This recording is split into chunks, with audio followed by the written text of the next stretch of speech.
ओम शांति। 16 जुलाई 2025। प्यारे मीठे बाबा के आज के अनमोल मधुर महावाक्य। आज बाबा हमें कहते, मीठे बच्चे, जो सर्व की सद्गति करने वाला जीवन मुक्तिदाता है, वह आपका बाप बना है। तुम उनकी संतान हो तो कितना नशा रहना चाहिए। प्रश्न, किन बच्चों की बुद्धि में बाबा की याद निरंतर नहीं ठहर सकती है? उत्तर, जिन्हें पूरा पूरा निश्चय नहीं है, उनकी बुद्धि में याद ठहर नहीं सकती। हमको कौन सिखला रहे हैं, यह जानते नहीं तो याद किसको करेंगे? जो यथार्थ पहचान कर याद करते हैं, उनके ही विकर्म विनाश होते हैं। बाप स्वयं ही आकर अपनी और अपने घर की यथार्थ पहचान देते हैं। ओम शांति।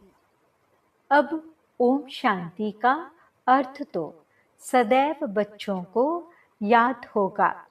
हम आत्मा हैं, हमारा घर है निर्वाण धाम व मूल वतन। बाकी भक्ति मार्ग में मनुष्य जो भी पुरुषार्थ करते हैं, उनको पता नहीं कहाँ जाना है, सुख किसमें है, दुख किसमें है, कुछ भी पता नहीं। यज्ञ, तप, दान, पुण्य, तीर्थ आदि करते सीढ़ी नीचे उतरते ही आते हैं। अभी तुमको ज्ञान मिला है तो भक्ति बंद हो जाती है।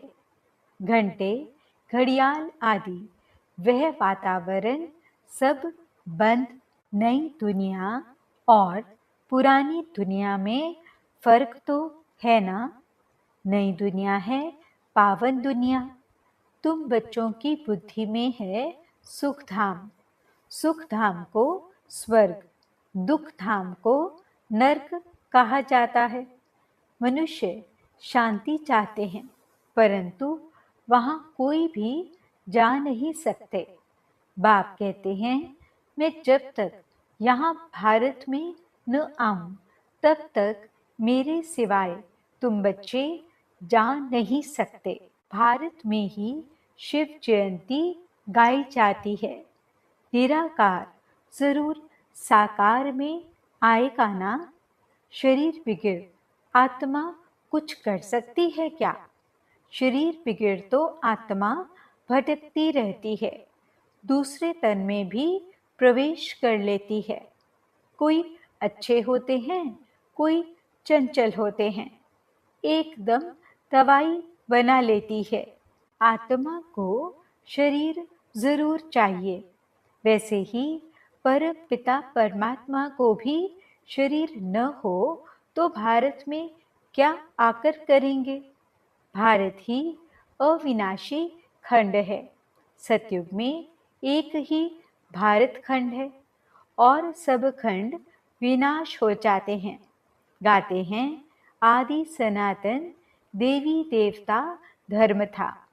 यह लोग फिर आदि सनातन हिंदू धर्म कह देते हैं। वास्तव में शुरू में कोई हिंदू नहीं, देवी देवताएं थे। यूरोप में रहने वाले अपने को क्रिश्चियन कहते हैं, यूरोपियन धर्म थोड़े ही कहेंगे। यह हिंदुस्तान में रहने वाले हिंदू धर्म कह देते। जो दैवी धर्म श्रेष्ठ थे, वही 84 जन्मों में आते धर्म भ्रष्ट बन गए हैं। देवता धर्म के जो होंगे वही यहाँ आएंगे। अगर निश्चय नहीं तो समझो इस धर्म के नहीं हैं। भल यहाँ बैठे होंगे तो भी उनकी समझ में नहीं आएगा। वहाँ कोई प्रजा में कम पद पाने वाला होगा। चाहते सब सुख शांति हैं, वह तो होता है सतयुग में। सब तो सुखधाम में जा नहीं सकते। सब धर्म अपने अपने समय पर आते हैं। अनेक धर्म हैं। झाड़ वृद्धि को पाता रहता है। मूल थुर है देवी देवता धर्म। फिर हैं 3 ट्यूब। स्वर्ग में तो यह हो न सकें। द्वापर से लेकर नए धर्म निकलते हैं। इनको वैरायटी ह्यूमन ट्री कहा जाता है। विराट रूप अलग है। यह वैरायटी धर्मों का झाड़ है। किस्म किस्म के मनुष्य हैं। तुम जानते हो कितने धर्म हैं? सतयुग आदि में एक ही धर्म था। नई दुनिया थी। बाहर वाले भी जानते हैं। भारत ही प्राचीन बहिष्ठ था। बहुत साहूकार था। इसलिए भारत को बहुत मान मिलता है। कोई साहूकार गरीब बनता है तो उस पर तरस खाते हैं। बेचारा भारत क्या हो पड़ा है। यह भी ड्रामा में पार्ट है। कहते भी हैं सबसे जास्ती रहमदिल ईश्वर ही है और आते भी भारत में हैं। गरीबों पर जरूर साहूकार ही रहम करेंगे ना। बाप है बेहद का साहूकार, ऊंच से ऊंच बनाने वाला। तुम किसके बच्चे बने हो? वह भी नशा होना चाहिए। परम पिता परमात्मा शिव की हम संतान हैं, जिसको ही जीवन मुक्ति दाता सदगति दाता कहते हैं। जीवन मुक्ति पहले पहले सतयुग में होती है। यहाँ तो है जीवन बंध। भक्ति मार्ग में पुकारते हैं, बाबा बंधन से छुड़ाओ। अभी तुम पुकार नहीं सकते। तुम जानते हो बाप जो ज्ञान का सागर है, वही वर्ल्ड की हिस्ट्री ज्योग्राफी का सार समझा रहे हैं। नॉलेजफुल हैं। यह तो खुद कहते हैं मैं भगवान नहीं हूँ। तुम्हें तो देह से न्यारा देही अभिमानी बनना है। सारी दुनिया को अपने शरीर को भी भूलना है। यह भगवान है नहीं। इनको कहते ही हैं बाप दादा। बाप है ऊंच से ऊंच। यह पतित पुराना तन है। महिमा सिर्फ एक की है। उनसे योग लगाना है, तब ही पावन बनेंगे। नहीं तो कभी पावन बन नहीं सकेंगे। और पिछाड़ी में हिसाब किताब जुगतू कर सजाएं खाकर चले जाएंगे। भक्ति मार्ग में हम सो हम का मंत्र सुनते आए हो। हम आत्मा सो परम पिता परमात्मा। सो हम आत्मा। यही रोंग मंत्र परमात्मा से बेमुख करने वाला है। बाप कहते हैं बच्चे परमात्मा सो हम आत्मा कहना यह बिल्कुल रोंग है। अभी तुम बच्चों को वर्णों का भी रहस्य समझाया गया है। हम सो ब्राह्मण हैं। फिर हम सो देवता बनने के लिए पुरुषार्थ करते हैं। फिर हम सो देवता बन क्षत्रिय वर्ण में आएंगे। और कोई को थोड़े ही पता है हम कैसे 84 जन्म लेते हैं, किस कुल में लेते हैं। तुम अभी समझते हो हम ब्राह्मण हैं। बाबा तो ब्राह्मण नहीं है। तुम ही इन वर्णों में आते हो। अब ब्राह्मण धर्म में एडॉप्ट किया है। शिव बाबा द्वारा प्रजापिता ब्रह्मा की संतान बने हो। यह भी जानते हो निराकारी आत्माएं असली ईश्वरीय कुल की हैं। निराकारी दुनिया में रहने वाली हैं, फिर साकारी दुनिया में आती हैं। पाठ बजाने आना पड़ता है। वहां से आए फिर हमने देवता कुल में 8 जन्म लिए। फिर हम क्षत्रिय कुल में वैश्य कुल में जाते हैं। बाप समझाते हैं तुमने इतने जन्म दैवी कुल में लिए, फिर इतने जन्म क्षत्रिय कुल में लिए। 84 जन्मों का चक्र है। तुम्हारे बिगड़ यह ज्ञान और कोई को मिल न सके। जो इस धर्म के होंगे वही यहाँ आएंगे। राजधानी स्थापन हो रही है। कोई राजा रानी, कोई प्रजा बनेंगे। Suryavanshi Lakshmi Narayan the first, second, third, 8 गद्दी चलती हैं। फिर क्षत्रिय धर्म में भी फर्स्ट, सेकंड, थर्ड ऐसे चलता है। ये सब बातें बाप समझाते हैं। ज्ञान का सागर जब आते हैं तो भक्ति खलास हो जाती है। रात खत्म हो, दिन होता है। वहाँ किसी भी प्रकार के धक्के नहीं होते। आराम ही आराम है, कोई हंगामा नहीं। यह भी ड्रामा बना हुआ है। भक्ति कल्ट में ही बाप आते हैं। सबको वापस जरूर जाना है। फिर नंबरवार उतरते हैं। क्राइस्ट आएंगे तो फिर उनके धर्म वाले भी आते रहेंगे। अभी देखो कितने क्रिश्चियन हैं। क्राइस्ट हो गया क्रिश्चियन धर्म का बीज। इस देवी देवता धर्म का बीज है परम पिता परमात्मा शिव। तुम्हारा धर्म स्थापन करते हैं परम पिता परमात्मा। तुमको ब्राह्मण धर्म में किसने लाया? बाप ने अडॉप्ट किया तो उनसे छोटा ब्राह्मण धर्म हुआ। ब्राह्मणों की चोटी गाई जाती है। यह है निशानी, चोटी। फिर नीचे आओ तो शरीर बढ़ता जाता है। यह सब बातें बाप ही बैठ समझाते हैं।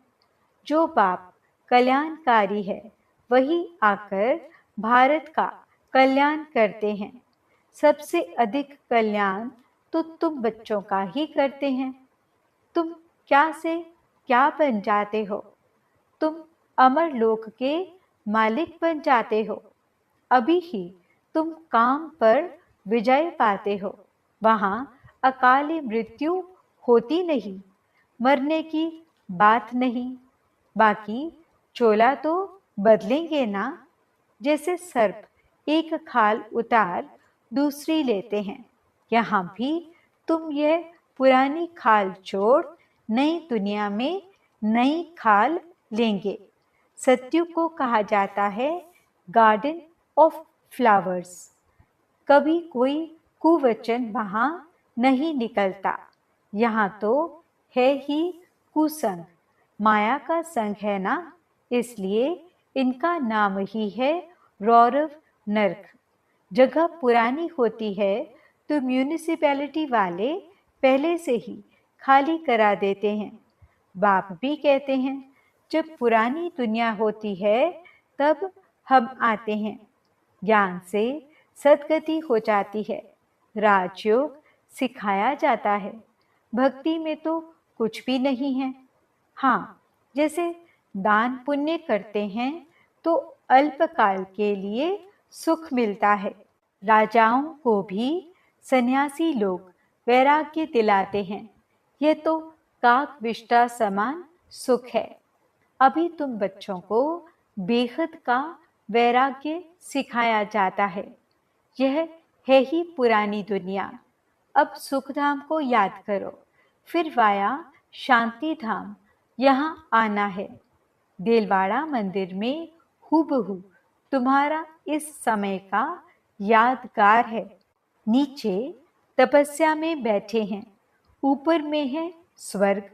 नहीं तो स्वर्ग कहाँ दिखाएं? मनुष्य मरते हैं तो कहेंगे स्वर्ग पधारा। स्वर्ग को ऊपर में समझते हैं, परंतु ऊपर में कुछ है नहीं। भारत ही स्वर्ग, भारत ही नर्क बनता है। यह मंदिर पूरा यादगार है। यह मंदिर आदि सब बाद में बनते हैं। स्वर्ग में भक्ति होती नहीं, वहां तो सुख ही सुख है। बाप आकर सब राज समझाते हैं और सब आत्माओं के नाम बदलते हैं। शिव का नाम नहीं बदलता। उनका अपना शरीर है नहीं, शरीर बिगड़ पढ़ाएंगे कैसे। प्रेरणा की तो कोई बात ही नहीं। प्रेरणा का अर्थ है विचार। ऐसे नहीं ऊपर से प्रेरणा करेंगे और पहुंच जाएंगे। इसमें प्रेरणा की कोई बात नहीं। जिन बच्चों को बाप की पूरी पहचान नहीं, पूरा निश्चय नहीं, उनकी बुद्धि में याद भी ठहरेगी नहीं। हमको कौन सिखला रहे हैं वह जानते नहीं तो याद किसको करेंगे। बाप की याद से ही तुम्हारे विकर्म विनाश होंगे। जो जन्म जन्मांतर लिंग को ही याद करते हैं, समझते हैं यह परमात्मा है, उनका यह चिन्ह है। वह है निराकार, साकार नहीं है। बाप कहते हैं मुझे भी प्रकृति का आधार लेना पड़ता है, नहीं तो तुमको सृष्टि चक्र का राज कैसे समझाऊं। यह है रूहानी नॉलेज। रूहों को ही यह नॉलेज मिलती है। यह नॉलेज एक बाप ही दे सकते हैं। पुनर्जन्म तो लेना ही है। सब एक्टर्स को पार्ट मिला हुआ है। निर्वाण में कोई भी जा नहीं सकता, मोक्ष को पा नहीं सकते। जो नंबर 1 विश्व के मालिक बनते हैं वही 84 जन्मों में आते हैं। चक्र जरूर लगाना है। मनुष्य समझते हैं मोक्ष मिलता है। कितने मत मतांतर हैं, वृद्धि को पाते ही रहते हैं, वापस कोई भी जाते नहीं। बाप ही 84 जन्मों की कहानी बताते हैं। तुम बच्चों को पढ़कर फिर पढ़ाना है। यह रूहानी नॉलेज तुम्हारे सिवाय और कोई दे न सके। न शूद्र न देवताएं दे सकते। सत्युग में दुर्गति होती नहीं जो नॉलेज मिले। यह नॉलेज है ही सदगति के लिए।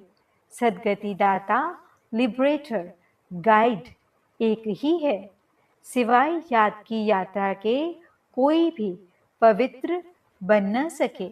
सजाएं जरूर खानी पड़ेंगी, पद भी भ्रष्ट हो जाएगा। सबका हिसाब किताब चुकतू तो होना है ना। तुमको तुम्हारी ही बात समझाते हैं और धर्मों में जाने की क्या पड़ी है। भारतवासियों को ही ये नॉलेज मिलती है। बाप भी भारत में ही आकर 3 धर्म स्थापन करते हैं। अभी तुमको शूद्र धर्म से निकाल ऊंच कुल में ले जाते हैं। वह है नीच पतित कुल। अब पावन बनाने के लिए तुम ब्राह्मण निमित्त बनते हो। इनको रुद्र ज्ञान यज्ञ कहा जाता है। रुद्र शिव बाबा ने यज्ञ रचा है। इस बेखत के यज्ञ में सारी पुरानी दुनिया की आहुति पड़नी है। फिर नई दुनिया स्थापन हो जाएगी। पुरानी दुनिया खत्म होनी है। तुम यह नॉलेज लेते ही हो नई दुनिया के लिए। देवताओं की परछाई पुरानी दुनिया में नहीं पड़ती। तुम बच्चे जानते हो कि कल्प पहले जो आए होंगे वही आकर यह नॉलेज लेंगे। नंबर वार पुरुषार्थ अनुसार पढ़ाई पढ़ेंगे। मनुष्य यहाँ ही शांति चाहते हैं। अब आत्मा तो है ही शांति धाम की रहने वाली, बाकी यहाँ शांति कैसे हो सकती। इस समय तो घर घर में अशांति है। रावण राज्य है ना। सतयुग में बिल्कुल ही शांति का राज्य होता है। एक धर्म, एक भाषा होती है। अच्छा, मीठे मीठे सिकीलते बच्चों प्रति माता पिता बाप दादा का याद प्यार और गुड मॉर्निंग। रूहानी बाप की रूहानी बच्चों को नमस्ते। हम रूहानी बच्चों की रूहानी बाप दादा को दिल व जान सिकवा प्रेम से नमस्ते, नमस्ते, नमस्ते जी। गुड मॉर्निंग बाबा। शुक्रिया बाबा। धारणा के लिए मुख्य सार। पहला पॉइंट, इस पुरानी दुनिया से बेहद का वैरागी बन अपनी देह को भी भूल शांति धाम और सुख धाम को याद करना है। निश्चय बुद्धि बन याद की यात्रा में रहना है। दूसरा पॉइंट, हम सो हम के मंत्र को यथार्थ समझकर अब ब्राह्मण सो देवता बनने का पुरुषार्थ करना है। सभी को इसका यथार्थ अर्थ समझाना है। वरदान, अंतर्मुखता के अभ्यास द्वारा अलौकिक भाषा को समझने वाले सदा सफलता संपन्न भव। जितना जितना आप बच्चे अंतर्मुखी स्वीट साइलेंस स्वरूप में स्थित होते जाएंगे, उतना नयनों की भाषा, भावना की भाषा और संकल्प की भाषा को सहज समझते जाएंगे। यह 3 प्रकार की भाषा रूहानी योगी जीवन की भाषा है। यह अलौकिक भाषाएं बहुत शक्तिशाली हैं।